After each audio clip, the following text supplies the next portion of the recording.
everybody. I'm Christine Bordelon, Associate Editor of the Clarion Herald, and you're listening to a NOLA Catholic Parenting podcast. October is Respect Life Month. And did y'all know that International Pregnancy Infant Loss Remembrance Day was October the 15th? I started thinking about what Pope John Paul II said about the dignity of every life 25 years ago in Evangelium Vitae. And he said the least of these lives are in the mother's womb, including babies lost to miscarriage. You know, there are lots of misconceptions about miscarriage and lots of myths too.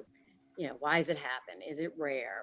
How do couples endure the loss of a child? So today I've invited Megan Lacourrege, a member of the NOLA Catholic Parenting writing team and a young mother who's experienced miscarriage, and Dr. Michael Graham, an East Jefferson General Hospital OBGYN and a Catholic parishioner at St. Francis Xavier, and also Sherri Peppo, who's the director of the nonprofit New Orleans Catholic Cemeteries.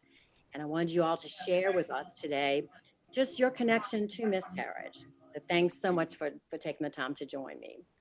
Megan, I thought I would start with you today. You have a unique story, involving several pregnancies starting in 2014. So would you mind telling us a little bit about your experiences with miscarriage? Yes, of course. So I got married in 2014, and my husband and I very much wanted to start a family. So we were so happy when just a couple of months after being married that we found out that we were pregnant.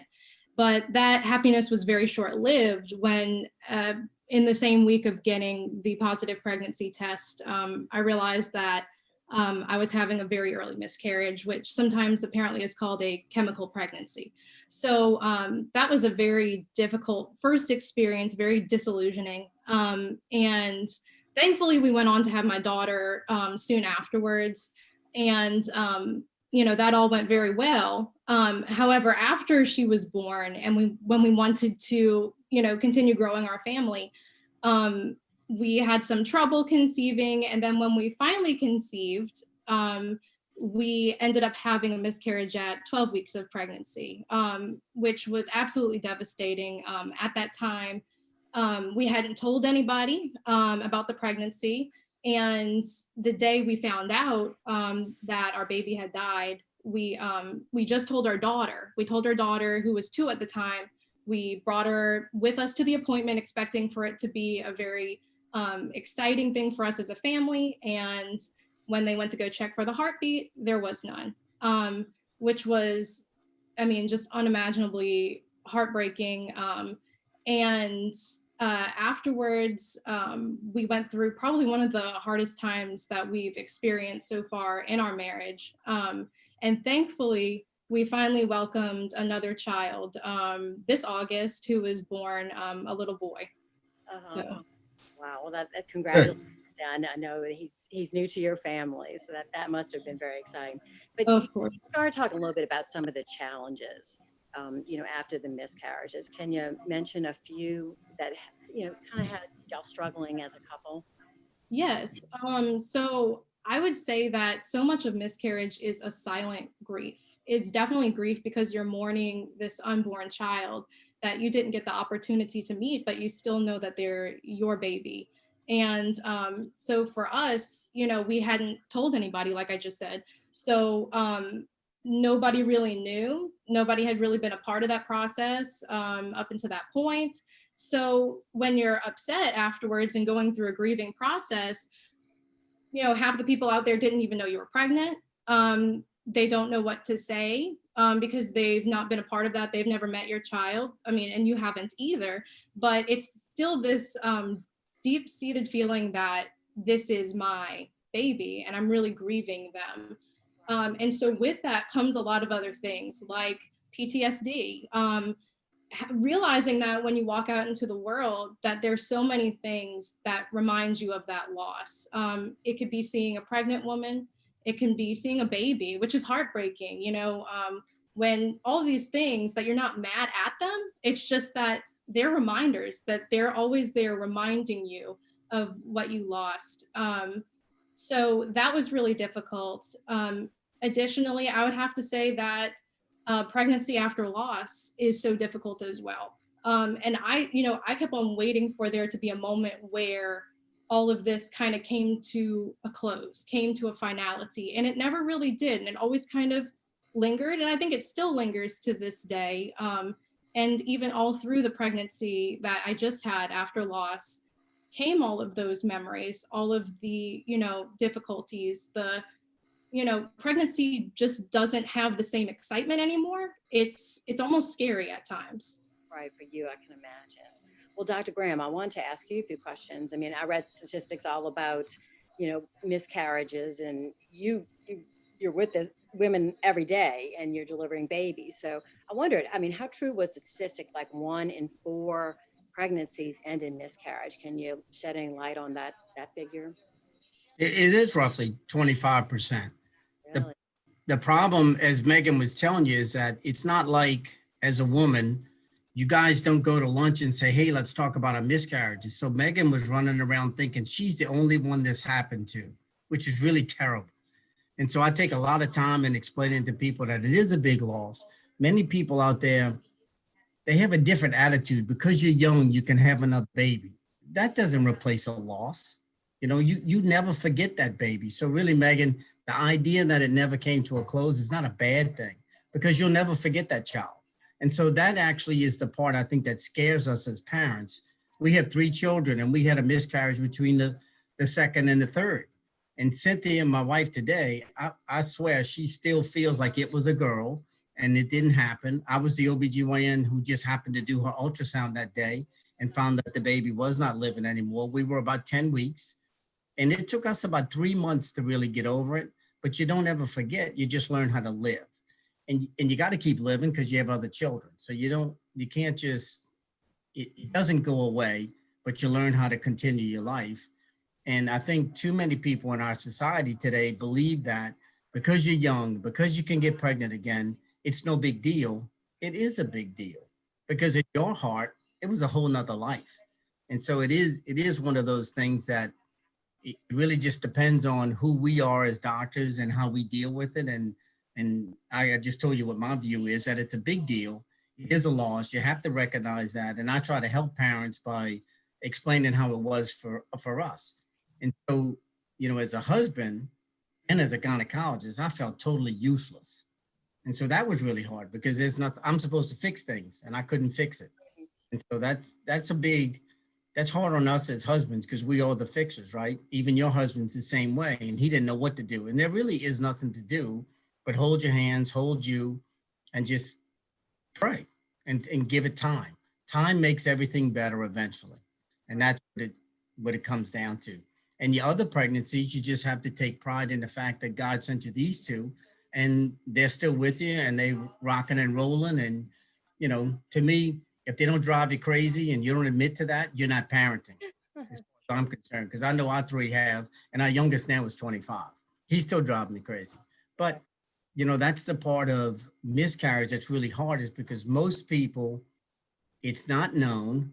You're by yourself, or you feel by yourself. It's just you and your husband, and you don't have anybody really to share it with, because most of the time I find most women believe there's some guilt. You did something that caused this, and you did absolutely nothing. I tell everybody, to me, it's God and nature. They know more than usually it's 3 of us in the room. I said, they know more than the 3 of us in here. I can't tell you why it's happening, but there is a reason. And you and I will probably never figure it out. So hopefully we get upstairs. Right. That is the truth, because we don't, as physicians, when they did studies on miscarriages, they found that 98% of the ones that happened were chromosomally abnormal. So it makes sense to me that nature and God know more than us. And if a pregnancy is not going to be healthy and be able to survive, it wouldn't make sense for you to stay pregnant for 9 months and then have a baby that can't live. However, it does happen. And I just recently went through that with one couple, and I have another couple I'm going through with it next week.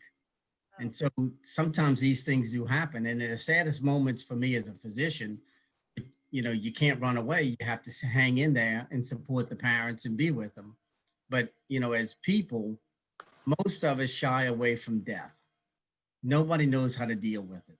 Nobody knows what to tell you. And so people will say things like, you're young, you can have another one. They think they're being encouraging, but really it hurts your feelings, because they're not acknowledging that that life was something that was important to you. But they don't know that. They don't really mean anything bad.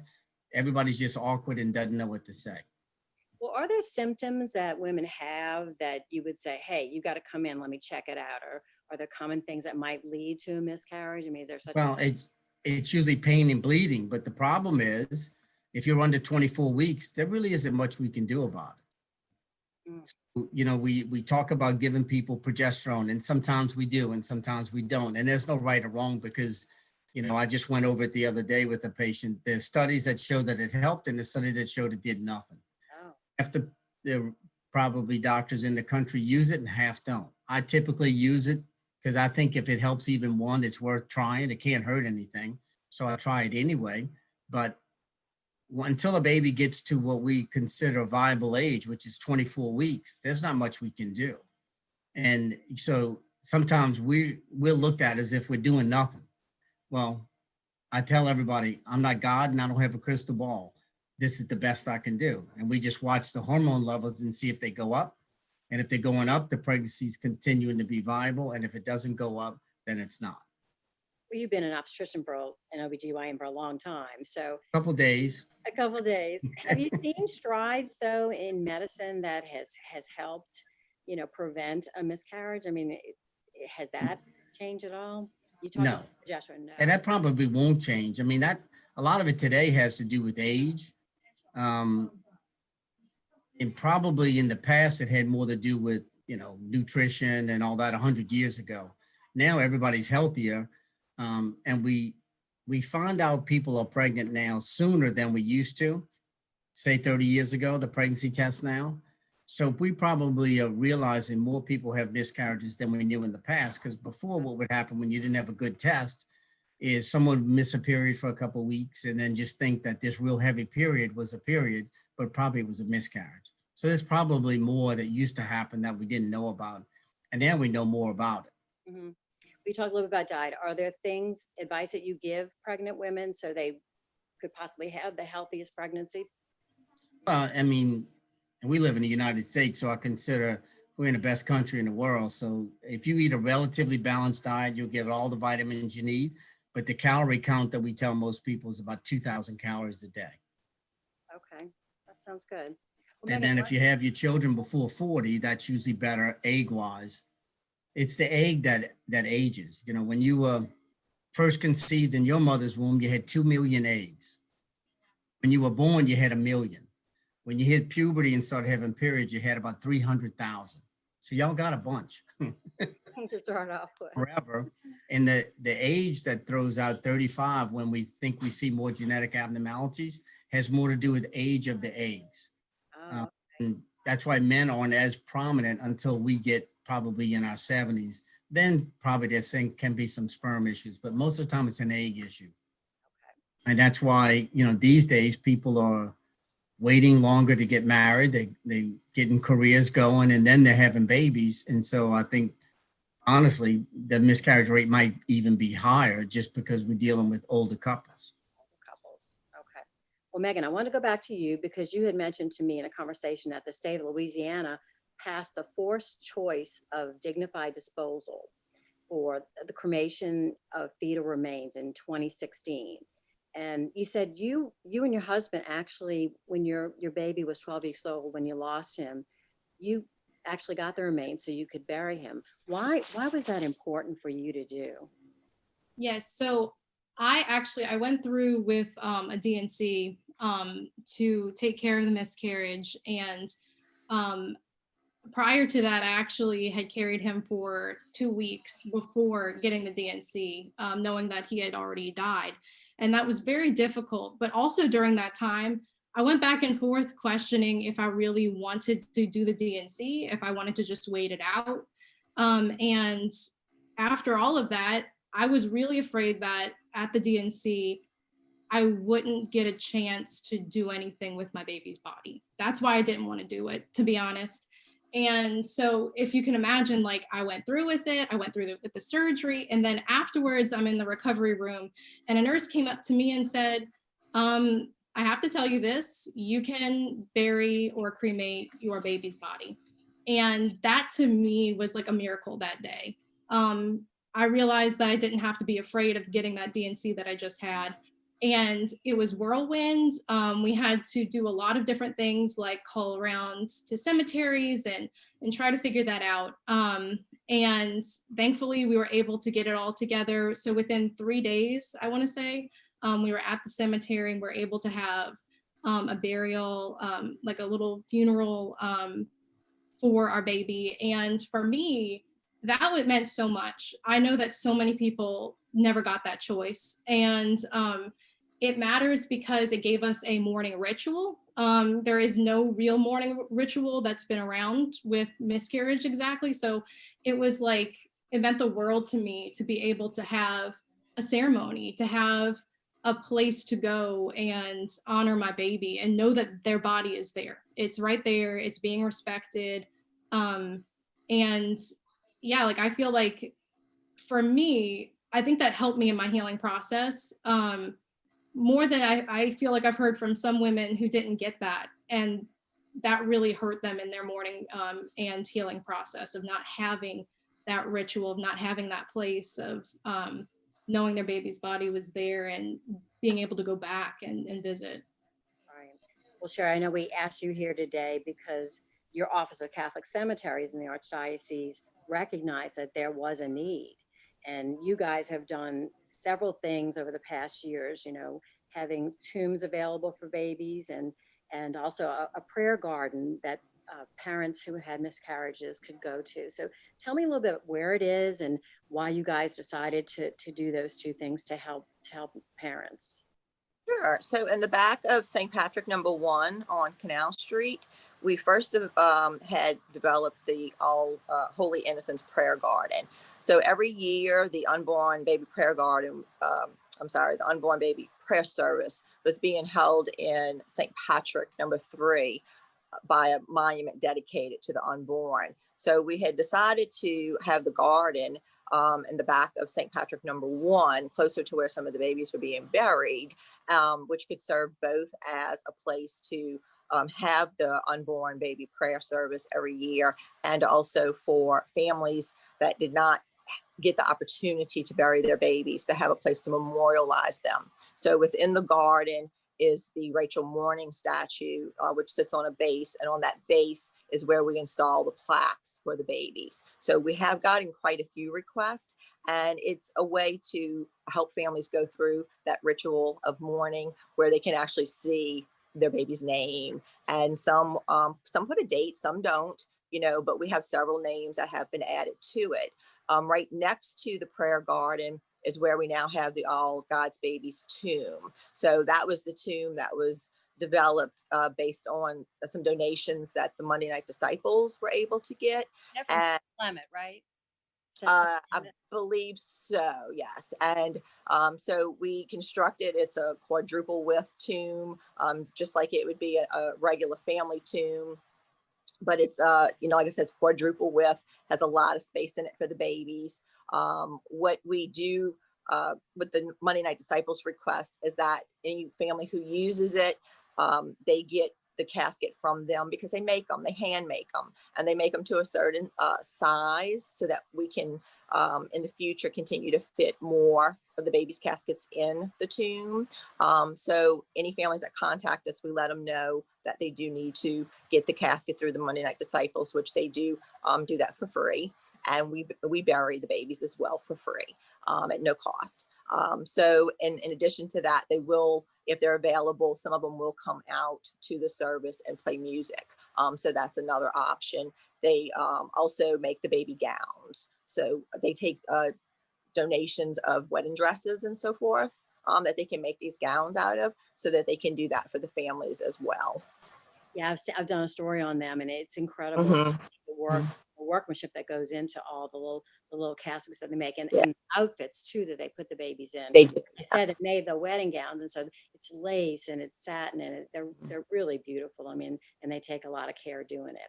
Yeah. Well, I know the prayer service for the unborn babies isn't until January, but the January 2021 ceremony will be when? When is that prayer service? That is January 22nd at noon. Okay. That's where it'll be located by St. the Patrick's. Holy Innocents. Yeah, St. Patrick #1 on Canal Street, but it is toward the back of the cemetery, closer to Bank Street. We do have a gate on that back area, which is a little easier for some people to have access to get to it if they can't walk too far. And that is at noon, and it'll be by the Holy Innocents Prayer Garden. Okay, well, good. Well, thanks. And Megan, I thought we'd end with you today to let people know that, as you started to talk about it, it is difficult to have a miscarriage, but the Lord is with couples, and He helps you get through it. So I just wanted to say, how did you find solace? How did your husband find solace through your miscarriage? Well, was prayer a big part of it? Did your faith help keeping you going? And Michael, you could probably answer that question too. I mean, how did you guys get through it, after losing a baby? So of course, like I said, unimaginably difficult. However, as I sat and kind of went through very difficult prayer with God, kind of angry at God, why would you do that? I realized over time that how God is with us in the pain. I was able to reflect a lot on the sorrows of Jesus, the sorrows of Mary.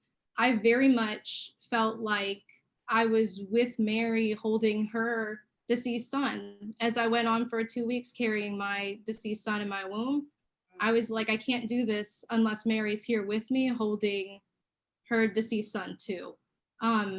Those things really struck me, that Jesus and Mary, they get it. They understand it. They know sorrow, they know pain, and they've gone through it. They've gone through the brutality and grief of death, and being able to be with them and having them be with me in all of that did make a difference, no matter how difficult it was. Michael, do you have any light to shed on how you and Cynthia got through it? Well, I mean, it's 26 years ago. To me, it was, unfortunately for us, we didn't have the outlook of Megan. I think she did it better. I just remember being a lot of silence and a lot of isolation, really.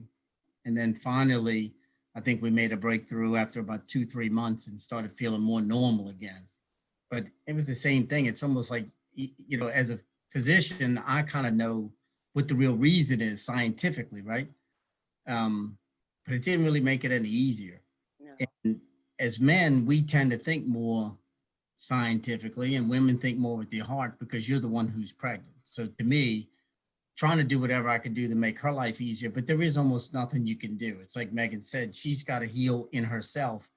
And, again, I tell you, I felt lonely and lost just because of couldn't do anything. I wanted to make it better, but you can't make it better. Only time and praying and living with it can make it better. And it really was tough. And I mean, the good thing is a lot of times when I have couples, I can tell the husbands, look, this is what you're going to feel. And it's not going to be any fun. And then, of course, still compassionate for the wife. Of course, you guys have to carry it. It's got to be way harder. As a man and as a husband, as a physician, I recognize that. And we wish we could, take half of the pain away, but you can't. Yeah. And my wife did it a little bit different in that once I found that the baby was not living, we were only 10 weeks. She didn't want to stay pregnant anymore. So we did the D&C sooner. But back then we had you didn't do anything else.